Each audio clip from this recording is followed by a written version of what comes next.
GST portal पर अगर आप लॉगिन करने के बाद सर्विसेज में रजिस्ट्रेशन में जाओगे तो आपको एक नई ऑप्शन दिखाई देगी, डिक्लेरेशन फॉर स्पेसिफाइड प्रीमाइसेस। ये नई ऑप्शन किसके लिए एक्टिव हुई है और इसके लिए एक्शन कब तक लेना है, ये डिस्कशन इस वीडियो में। बहुत इंपॉर्टेंट चेंज है। ये जो चेंज है ये एक स्पेसिफिक इंडस्ट्री के लिए है जो आपके साथ इस वीडियो में डिस्कस कर रही हूँ। हो सकता है आपके ऐसे क्लाइंट्स हो या आप खुद उस इंडस्ट्री से रिलेट करते हो, तो आपके लिए वीडियो बहुत इंपॉर्टेंट रहेगी। आपने एंड तक देखना है। नीचे दिए गए शेयर के टैब से अभी शेयर भी कर दे। आप देख रहे हैं सीए गुरुजी, मैं हूँ सीए पूजा।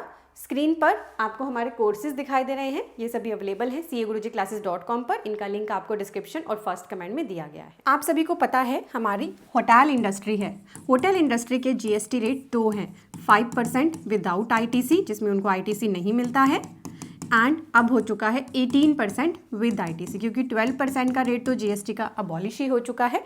तो जो 12% था उसे 18% कर दिया गया था 22 सितंबर 2025 से। साथ ही होटल के अंदर ना रूम्स होते हैं, रूम्स का एक सर्टेन टैरिफ होता है, यानी रेंट होता है। अगर वो रूम्स ऐसे हैं जिनका रेंट पर डे 7500 रुपीज़ से ज़्यादा है पर डे पर यूनिट, तो उनको 18% विद आईटीसी लेने की ऑप्शन मिलती है। इनको स्पेसिफाइड प्रीमाइस बोला जाता है, पर गवर्नमेंट ने एक ऑप्शन दे रखी है कि कोई भी पर्सन चाहे तो अपने नॉन स्पेसिफाइड प्रीमाइसिस को भी स्पेसिफाइड प्रीमाइस में डिक्लेयर कर सकता है। तो इस डिक्लेरेशन की अभी तक जो प्रोसेस थी वो मैनुअल थी, अब उसे ऑनलाइन कर दिया गया है। तो अगर आपने ऑलरेडी भी मैनुअली फाइल की हुई थी डिक्लेरेशन अपने प्रीमाइसिस को स्पेसिफाई करने के लिए, तब भी आपको दोबारा से जीएसटी पोर्टल पर जीएसटी स्पेसिफाइड प्रीमाइस अपने डिक्लेयर करने हैं। ये यूनिट के हिसाब से आपको फॉर्म फिल करने हैं। इसके लिए प्रॉपर एडवाइजरी हमारे जीएसटी पोर्टल पर आ गई है, क्योंकि होटल के पास 2 जीएसटी रेट है। तो कैसे पता चलेगा गवर्नमेंट को कि होटल किसे स्पेसिफाइड प्रीमाइस मानता है, किसे नहीं, वो इन्हीं डिक्लेरेशन से पता चलेगा जो अभी यहाँ पोर्टल पर अवेलेबल हो गई है। एडवाइजरी के अंदर अर्लियर नोटिफिकेशन रेफर करी गई है नंबर 5/2025। सेंट्रल टैक्स रेट की डेट थी 16 जैन 2025, लास्ट ईयर आई थी।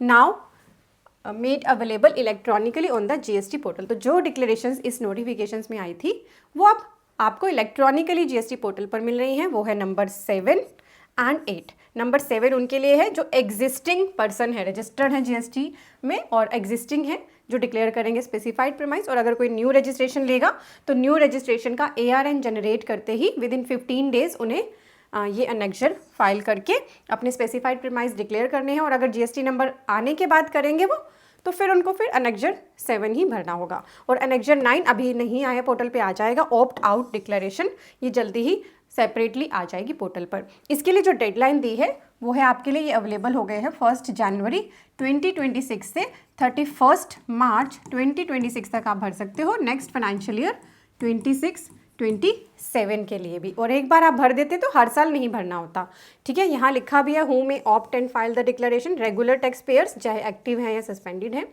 Supplying hotel accommodation service who want to declare premises to be specified premise, and applicants for new registration, ठीक है। इसमें एक्सक्लूड है composite taxpayer, TDS TCS taxpayer, SCZ unit and casual taxpayer या cancel registration. Timelines मैंने आपको बताई दी, existing वालों को 31 मार्च तक भरना है, और जो न्यू रजिस्ट्रेशन होगा ARN के 15 दिन के अंदर भर पाएंगे। कैसे फाइल करना है, सर्विसेज में रजिस्ट्रेशन के अंदर आपको ऑप्शन मिलेगी, मैंने दिखाई थी, और वहीं पर ऑप्शन मिलेगी डाउनलोड अनेक्जर फील्ड, सिलेक्ट करें eligible premises, fill in the declaration and submit using EVC।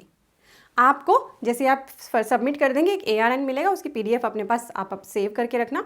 और ये जितने भी आपके प्रीमाइस हैं उनके लिए भरनी है, but maximum 10 premises can be selected in one declaration. Additional declarations में be filled for remaining premises if any. However separate PDFs with reference number will be generated for each premise. यहाँ पे लिखा भी है कि फर्स्ट ईयर में ये manually file की गई थी डिक्लेरेशन। अब जिसने मैनुअली भी फाइल कर दी थी उनसे भी रिक्वेस्ट है कि वो एक बार दोबारा फाइनेंशियल ईयर 26-27 के लिए यहाँ फाइल कर दे जीएसटी पोर्टल पर। तो अगर मैनुअली ऑलरेडी होटल ने फाइल की हुई है डिक्लेरेशन, तो अब उसको वो इलेक्ट्रॉनिकली फाइल कर दें। इस इंपॉर्टेंट वीडियो को और भी पर्सन्स के साथ नीचे दिए गए शेयर के टैब से अभी शेयर कर दें। कोई क्वेश्चन है तो आप कमेंट बॉक्स में डाल सकते हैं। CAGurujiClasses.com पर हमारे practical and advance courses available हैं। इन सभी का लिंक आपको डिस्क्रिप्शन और फर्स्ट कमेंट में दिया है। अपनी नॉलेज को इम्प्रूव करने के लिए इनका बेनिफिट ज़रूर लें। Thank you so much.